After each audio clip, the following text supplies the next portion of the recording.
Hi everyone, I'm Shivalika. I'm the regional lead for Asia. And next slide, please. Yeah, so a little about me. I'm from India, which is itself a big country with lots of different languages.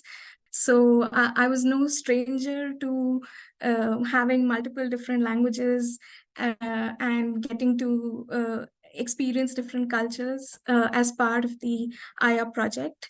Uh, I'm actually from a software engineering and MLOps background, and the intention behind joining Aya was to kind of get more experience on the AI research side. And I am an active open source contributor, so joining an open source project like Aya was like really something that sounded really interesting and fun to me. And um, uh, yeah, so one fun thing about, one fun fact, or maybe a little sad fact, I've not traveled outside India, but the great thing about Aya was that now I know someone from almost every country in the, most countries in the world, because I met so many amazing people through Aya from all over the world. Yeah, next slide, please. Yeah, so why did I join Aya? So like I mentioned earlier, yeah, next slide. Yeah, so the initial intention was basically to get some exposure to doing open science and doing AI research. And when I joined the Cohere for AI community, I heard about this instruction multilingual project that was being kicked off. I had missed the call for the core team members, which was for the UI data and the benchmarking team, but they had announced that they would be releasing mini challenges every week for other community members, and they would be onboarding new people to the core team based on contribution to these mini challenges. So one of the first mini challenges that was introduced was basically the gold uh, uh, the gold list of data sets. So initially we had nothing. We just had this one document where we had to basically list all the multilingual data sets that we could find online. And so yeah, that was like the first contribution that I had made to Aya, just listing out some multilingual data sets that I could find. And similarly, other smaller challenges were introduced, and I contributed to those over time. And eventually, when the regional leads application came out, I jumped onto it, I applied, and then Madeline sent me a text that, hey, we're excited to have you as regional lead for Asia. And that's kind of how I got onboarded to the core team. And so initially, that's how I joined, and that's how I got involved. But what actually made me get more and more involved with the project were the problems that I saw around the project. So next slide. Yeah, so when I joined the project, I realized that this problem about the lack of data for low resource and mid resource languages is really, really huge. Um, um, Most of the internet is dominated by English and a few languages, mainly from the West, and a few Asian languages, but that's really small in number. Um, and so this disparity in the amount of data was like really striking to me at first. And the issues around the licensing of the data sets and the models itself was also a huge concern, because there are data sets, but they are behind closed doors. We cannot use them. They are not accessible to public for building applications. And the ones that are open source don't have permissive licenses. So that was also really like one of the things that got me really involved and wanted me to contribute to Aya more and more. Uh, Another thing that I faced with the project as a regional lead, as I was trying to recruit more and more people into the project, was that whenever I would ask them to contribute to building the data set, everyone would ask me, hey, can I join the model team? And like, can I contribute to building the model? And I was like, yes, while I understand building models is exciting, it also made me feel like data work is not appreciated. So not a lot of people want to directly get involved with it. And that kind of motivated me more, that like this work needs to be, people need to see why this work is important and why we need to do it. And so, yeah, that also like got me motivated and excited. And eventually we were able to build this really big community of more than 3,000 people, and I saw more and more people joining over time, and people were contributing, and every day we would see more and more people on the leaderboard trying to gain more points. And Asia in particular was doing really well, and like seeing all that involvement from everyone else is also something that like really made me like supercharged me and like made me want to keep continuing. uh, uh, Next slide. So in yeah uh, now moving on to Asia's journey in particular. Next slide, please. uh, Next slide. Yeah. In case of Asia, um, uh, so Asia is a big continent itself, right? Like initially I was assigned 41 languages, and I had no idea where to start. And but soon it became clear that if I break this down into parts and focus on having good ambassadors from different regions for the different languages, this task would be more doable and achievable.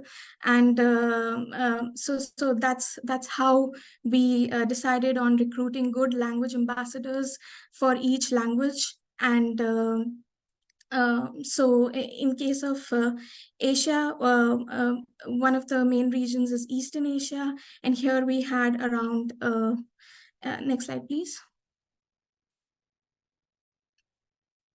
Yeah, we had four main ambassadors for Chinese, Korean, and Japanese, and they were working really hard in terms of finding more and more contributors for their languages. Chinese did the most well in this region. With the it was one of the languages that got more than 10,000 contributions. And uh, in case of Korean and Japanese, even though we were initially expecting a lot of engagement for these languages, but it was surprisingly a little hard to get volunteers for these languages. It could be that the data they're not exactly really and still data set for Japanese, Korean, and that could have been one of the reasons that it was hard to pull in volunteers. But overall, during the duration of the project, we were still able to manage to get some contributions for these languages. And in the end, they did get represented. Yeah, moving on. Next slide.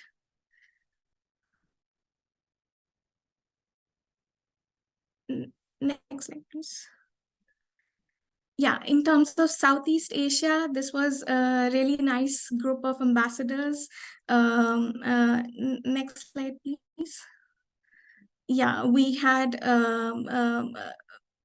lots of different languages here: Vietnamese, Malay, Thai, Indonesian, and uh, and Sundanese, Javanese, Cebuano, and Filipino. And this was like a really motivated group of people. Malay did the most well in this group. We had around 60 people, a group of students, academics, researchers that was like really actively contributing to the Malay data set. For Vietnamese, we had a small group of people, but they were like really, really motivated. And I think all three of them were part of the top 50 quality champions category that we had in AYA. And so they were making a really good volume and good quality of contributions for their languages. Filipino and Thai also had really strong communities in the project and did quite well in overall. Next slide, please. Yeah. So in case of Southern Asia, this was one of the largest group of ambassadors overall in my team. And next slide, please. Yeah, in this region, the languages that did the most well were Telugu and Tamil.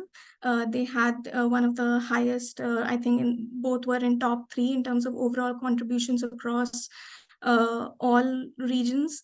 And Gujarati and Nepali also had really, really big communities, and people were really actively engaged and hosting meetups and contributing. Yeah, next slide, please.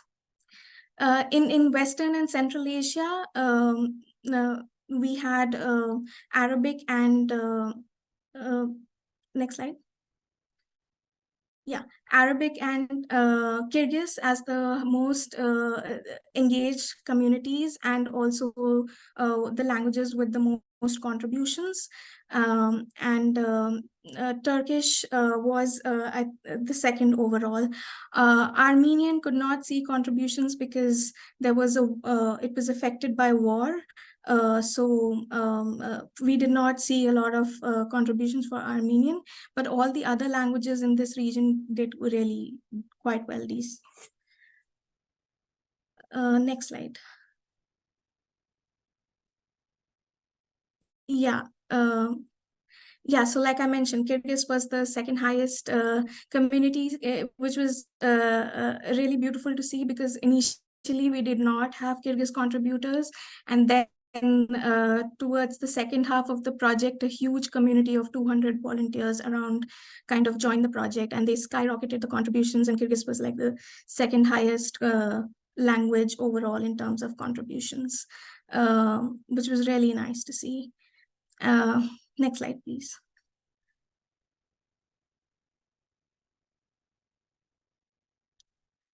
Yeah, so overall, to summarize, I think the journey of Asia kind of like every month, Madeline would post out these updates on Twitter showcasing how different languages are doing. And every week, basically, my motivation used to be how to move languages from the dark red zone to the green zone. And and the key to doing that was basically finding good ambassadors and supporting them with whatever they needed to in order to support their communities. And that's how, in the end, overall, we were able to get most languages to their required goals. And you can see the results of that in the next slide. Yeah, so here are the final standings of the 41 languages that were in Asia. 31 of them were able to receive a good amount of contributions, which led them to getting represented in the final AYA dataset. Around 10 languages, we had less than 100 contributions, and the reasons were mainly that a lot of these languages were affected, like this population was in regions that were affected by either wars or some kind of problem. Yeah. And finally, to summarize, I think I had a team of 50 ambassadors initially that got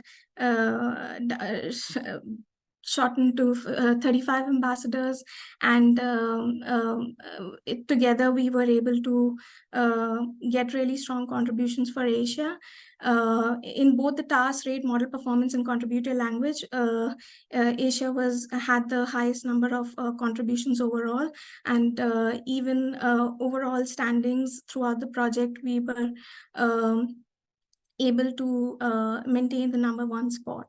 And in both the tasks, the top 6 languages were Asian, which was really nice to see. And it was all because of the hard work that the team had put in collectively to make sure their languages are represented properly.